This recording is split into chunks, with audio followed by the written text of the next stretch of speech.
En 2023, en France, des enfants dorment encore à la rue et les chiffres sont en augmentation. C'est le résultat du baromètre publié par la Fédération des acteurs de la solidarité et de l'UNICEF. On voit que les enfants sont quand même pas sereins et les ados sont pas sereins vis-à-vis de cette question-là. C'est toujours cette question de comment on mène une scolarité normale quand à côté de ça, le soir, on n'a pas d'endroit où rentrer, quoi. Pierre Imhoff-Guizeri travaille pour l'association L'Étage à Strasbourg. Il coordonne la Loupiote, un espace accueil-ressources pour les familles à la rue avec enfants.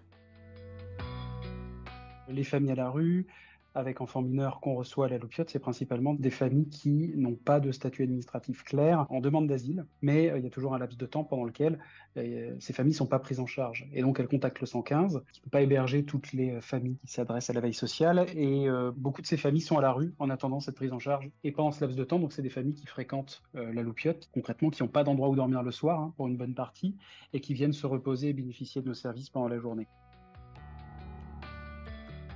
On a à la fois cet espace accueil ressources dont la vocation est d'accueillir en journée les familles avec enfants mineurs qui sont à la rue, en leur proposant des services comme un accès à une cuisine, à des douches, à des machines à laver, à une salle de sieste, à une salle de jeu. Et la veille sociale du Bas-Rhin attend de nous qu'on transmette des informations très précises sur la situation administrative de la famille, la situation familiale, les problématiques de santé, bref, qu'ils aient une vue d'ensemble assez précise de la situation de la famille. En 2022, on a accueilli à la Loupiote 268 nouveaux ménages entre le 1er janvier et le 31 décembre.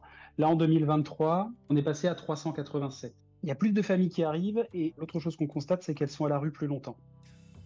En semaine, on reçoit 52 enfants uniques chaque jour et 54 adultes.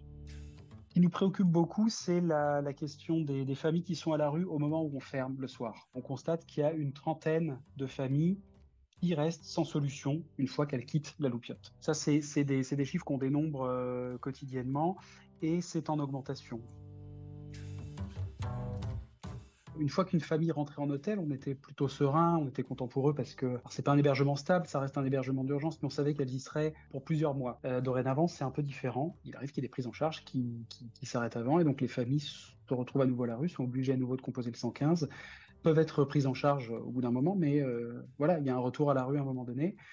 C'est un petit peu exaspérant de voir ces familles revenir parce que voilà, on pouvait espérer que quelque chose s'amorce en termes d'insertion et là, c'est un retour à la case départ. On voit souvent très vite, et les parents et les enfants, enfin, on voit leur état psychologique et physique aussi se dégrader assez vite.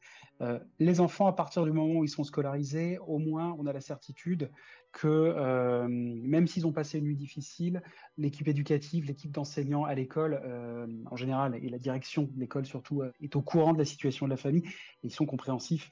Et parfois, ils aménagent aussi, même dans l'infirmerie, un petit lit pour que certains enfants puissent se reposer, etc. Donc, souvent, ils mangent à la cantine aussi. Donc, voilà, du matin jusqu'au soir, ils sont dans un cadre qui les sort de la rue, qui les protège, qui leur permet vraiment de voir autre chose, quoi. 1990 enfants sont sans solution d'hébergement à la veille de la rentrée 2023, soit une augmentation de 20% par rapport à 2022.